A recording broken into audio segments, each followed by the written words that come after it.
Assalamu alaikum wa rahmatullahi wa barakatuh. May the peace and blessings of the Almighty be upon us all. Today we will be discussing a very, very important topic, and that is unity and the diversity in unity. Many people have misunderstood the entire meaning of unity. Some feel that it means everyone must think the same, everyone must do the same, everyone must believe the same, everyone must be in one direction, and then only we will be considered united. Whereas that is absolutely impossible. If we've ever thought of it, even within one family, two members of the same family cannot achieve that. Even husband and wife cannot achieve that. So what then is the meaning of unity?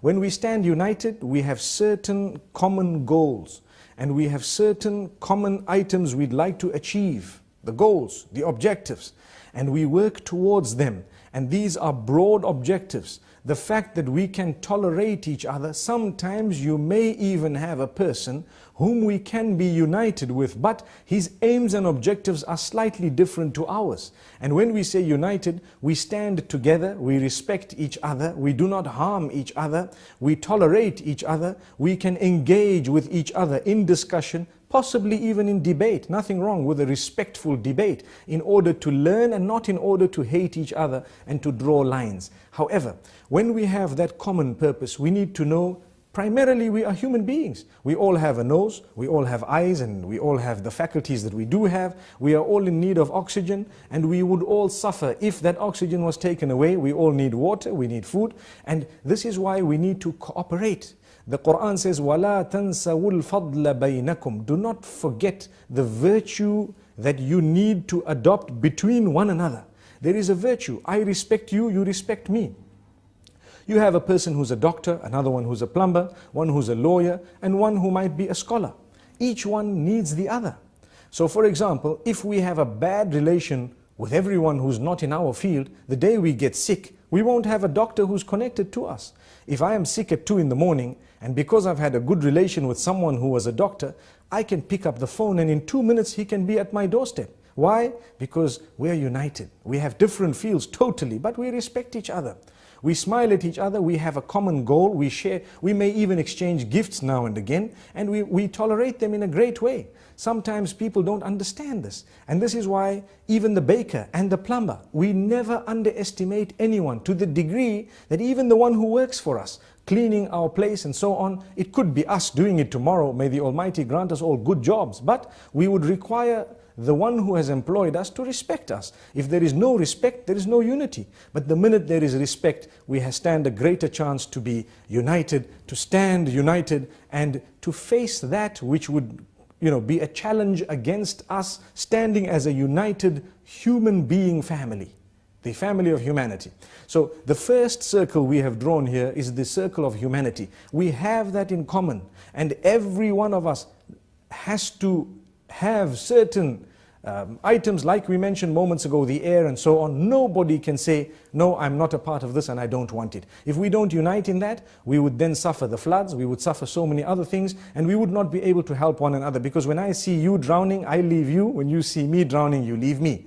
When the flood happens, you notice people put aside all their differences and they go out to sacrifice even their lives in order to save someone else. How many have we heard of? Plenty people who have lost their lives saving people they don't even know. Those are the heroes of humankind.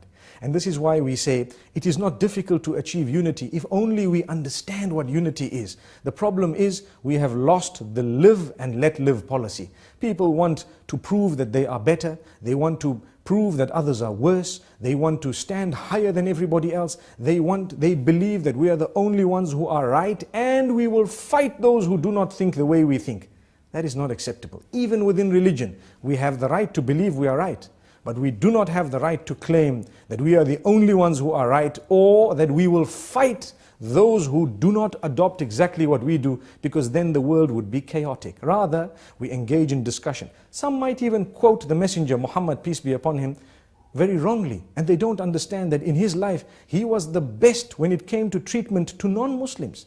He was so beautiful in his teachings that just by looking at him and by interacting with him, they adopted Islam. They said in a lot of cases, if this is what Islam is all about, then we are there. We are part of it. Why did they say that? Because he didn't just go out and fight them and kill them and say, these are my enemies and so on. He went out to them, he tried his best with them, and he spoke to them, he engaged them in dialogue, he worked hard with them, he assisted them wherever he could. When he was called to a common meeting where things were to be discussed that affected the entire community, he put aside everything and went in order to discuss those matters. Although he disagreed on 10 things, but the 10 things that he did agree with, he supported the whole cause.